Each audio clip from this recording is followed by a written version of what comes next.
السلام علیکم ورحمۃ اللہ۔ معزز خواتین و حضرات، حکمت سلطان میں خوش آمدید۔ امید کرتے ہیں آپ صحت و ایمان کی بہترین حالت میں ہوں گے۔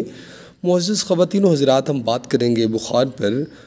بخار ایک عام مرض ہے۔ یاد رکھیں کہ بخار یہ بیماری تو اپنی جگہ پر یہ اللہ تعالیٰ کی ایک بہت بڑی نعمت ہے کہ یہ جگر کی حدت وہ بخار کے ذریعہ سے خارج ہو جاتی ہے اور انسان کی زندگی یہ بچ جاتی ہے۔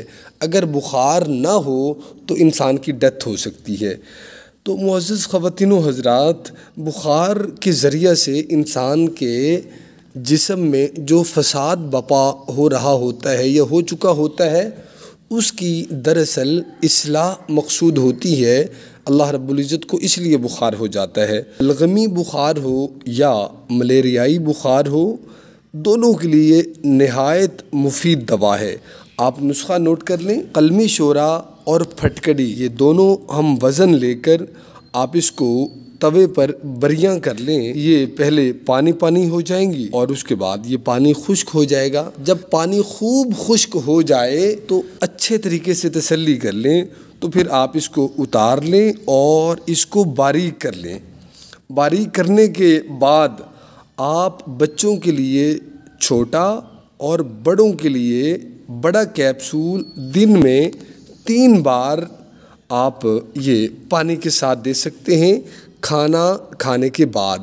اس سے انشاءاللہ بخار کو نہ صرف یہ کہ 3 دن میں افاقہ ہوگا، بلکہ بخار نہیں رہے گا، بخار اتر جائے گا انشاءاللہ۔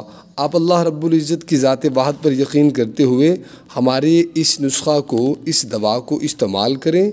آپ ہرگز بھی مایوسی کا شکار نہیں ہوں گے۔ اور پھر اس پر ترا یہ کہ دیکھیں، یہ دونوں چیزیں مل جاتی ہیں اور آپ ان کو گھر میں تیار کر سکتے ہیں۔ اس میں جھنجھٹ نہیں ہے، کوئی لمبا چوڑا نہ کہ آپ نے یہ کرنا ہے وہ کرنا ہے، ایسا نہیں ہے۔ بہت شارٹ نسخہ ہے اور بہت سہل الحصول بھی ہے۔ تو اس کے اندر آپ ایک بات کا خیال رکھیں کہ قلمی شورا اصل نہیں ملتا۔ قلمی شورا آپ اصل لیں، آپ یہ صحیح چیزیں لیں، پھٹکڑی سفید لے لیں تو، اور قلمی شورا، ان دونوں کو بریاں کر کے آپ جیسا بتایا ہدایات کو فالو کرتے ہوئے اس پر عمل کریں۔ اللہ رب العزت آپ کو صحت و تندرستی کے ساتھ اپنے حفظ و امان میں رکھے۔ السلام علیکم ورحمۃ اللہ۔